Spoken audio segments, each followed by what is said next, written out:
Yesu nashimwe, murakoze cyane gukurikirana Dukuzumuremyi Church online nk'uko bisanzwe. Iyi ni ya channel tuzajya twumvaho ibiganiro by'Imana byubaka ubuzima bwacu, kandi ndababwiza ukuri ko amateka yanjye, amateka yanyu azahinduka. Uyu munsi rero ndagira ngo tuganire ibintu umurokore, umuntu wubaha Imana akwiye kugira. Hari ibintu ukwiye kugira nk'umuntu wubaha Imana, hari ibintu bikwiye kuba ku buzima bwawe.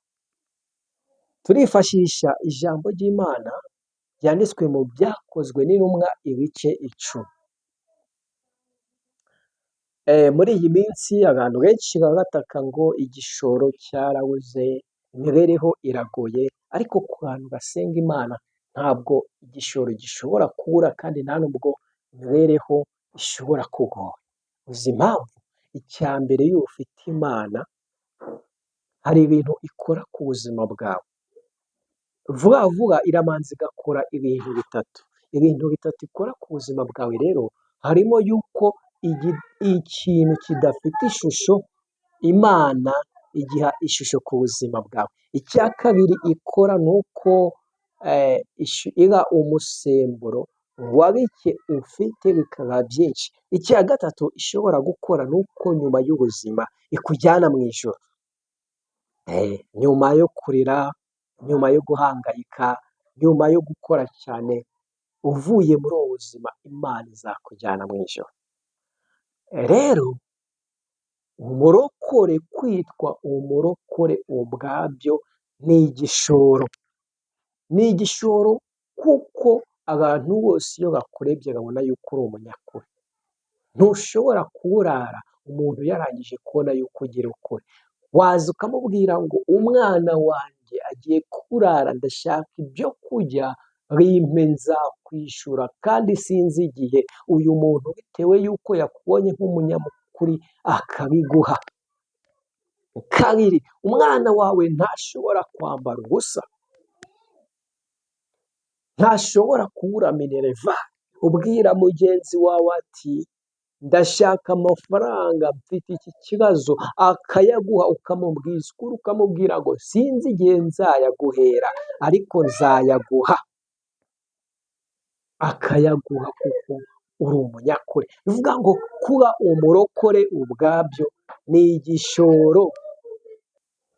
Mwirira, mwihangayika, mwere kumva ko byarangiye. Imana iracyakora.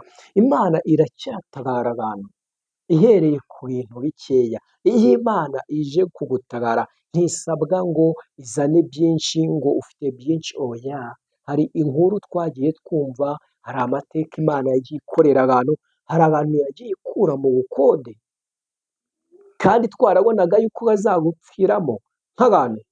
Hari abantu Imana yagiye iremera akazi k'umugisha, twarabonaga batagashobora. Ubu ngubu ni ababosi. Hari abantu Imana yahaye abagabo, twarabonaga yuko bashaje. Hari abasore Imana yagiye iha ingo nziza, twarabonaga yuko ari za marire. Bivuga ngo Imana ikora ibitandukanye nk'ibyo twe dutekereza.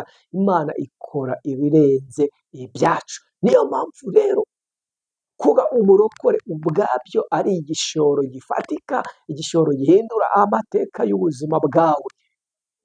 Reka dusomere ijambo ryanditswe mu Byakozwe n'Intumwa ibice 10. Turasoma ku murongo wa 4. Ku murongo wa 4 harimo ngo aramutumbira, aramutinya, aramubaza ati ni iki mwami? Aramusubiza ati gusenga kwawe n'ubuntu bwawe byazamukiye kuba urwibutso imbere y'Imana. Amen. Ngo gusenga kwawe n'ubuntu bwawe byazamukiye kuba urwibutso imbere y'Imana. Amen. Bivuga ngo uko usenga, ukitanga, ukagira urukundo, ugafasha muri bike ufite, icyo ni urwibutso Imana igiheraho ije kugutabara. rimwe abantu twanga gukora neza tuvuga ngo gukora neza ni iby'abafite ibintu, oya, ngo gukora neza ni iby'agakomeye. Umuntu wese afite uburenganzira bwo gukora neza uko ashoboye. Noneho no gusenga ni ibintu bidasaba igishoro, ni ibintu bidasaba kwivuna. Gusenga ni ibintu byoroshye, ni ukuvuga ngo mwami Yesu ndagushimiye, ugira neza, urashoboye, urakiranuka. Ni ibintu bitarenze cyane, ariko uko ugenda usenga, uko ugenda muri wowe ugira umutima ukunda Imana, uko ugira umutima wo gufasha, ugasanga umuntu yaguye ukavuga ngo reka nkwegure, ugasanga umukecuru akeneye serivisi ukayimuha. Ntabwo ibi bintu bisaba igishoro, ni ukuvuga ngo birazamuka bikaba urwibutso imbere y'Imana. Hano ni umugabo witwa Koroneliyo, ni umugabo ntabwo yari azima, noneho akajya asenga agakora neza ariko atazima, ntabwo yari yakabonye Imana. Noneho arimo asenga aza kubona mu iyerekwa ari nka saa cyenda, agiye kubona abona haje marayika. Marayika aje, uyu mugabo agira ubwoba, arangije aravuga ngo urinde, nawe aramwibwira ngo ndi marayika Imana intumyeho kuri wowe kugira ngo nze nkubwire ngo gusenga kwawe, gukora kwawe, kwizera kwawe ngo kwarumvishwe, ngo imbere y'Imana ngo kwazamutse kuba urwibutso imbere y'Imana, ngo none irantumye ngo nze nkubwire ngo ije kugutabara. Rero nawe senga, usenge utitaye ku kigeragezo urimo, usenge utitaye ku bibazo ufite, usenge utitaye ku madeni urimo, usenge utitaye ku byo ubona ngo byananiranye. Ndakubwira ngo uko usenga ugakora ibyo ushoboye bizumvwa Imana igutabare, bizumvwa Imana igire neza ku buzima bwawe. Hari ikintu rero ukwiye gukora, hari ikintu ugomba gusaba Imana, hari ikintu ugomba kwizera, hari ikintu cy'ingenzi, ni ugushaka amaraso ya Kristo, ni ukwihana ibyaha tukava mu byaha tugashaka Imana. Rero reka tumanze dusabe Imana imbabazi, ndagira ngo tuvuge ngo Imana itubabarire. Imana igire gute?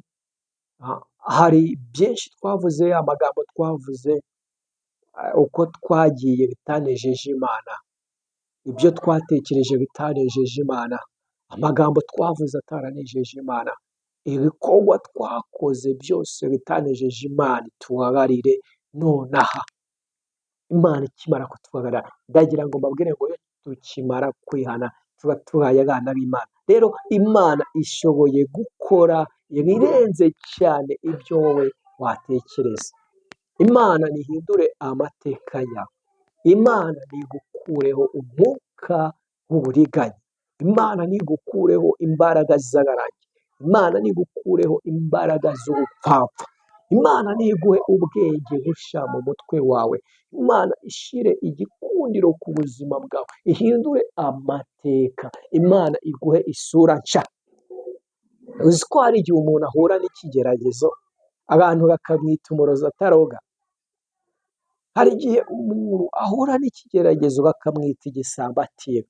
Ariko ibyo byose Imana, uyu mwuka niwukureho, iduha imbaraga zidasanzwe, iduha umugisha udasanzwe, iduha icyubahiro cyayo giturutse ku Mana, bitewe yuko twizeye Imana uyu munsi, bitewe yuko twaciye bugufi uyu munsi. Imana nibikore nonaha, amen. Ndabashimiye cyane kuko twabanye. Ntukagende udakoze subscribe kuri Dukuzumuremyi Church online, kugira ngo tujye twumva ibiganiro byacu, twumve ukuntu Imana ivugana natwe, dukore twizeye yuko tuzabona ibihembo. Ndababwiza ukuri ko nta muntu wasenze Imana ushobora gukena, oya, ntabwo bishoboka. Ushobora gukena none, ugahangayika none, bikagucanga none, abantu tukaguseka none, ariko kuko wasenze Imana, ntushobora gupfa ukenye, ntushobora gukinduka warasenze Imana.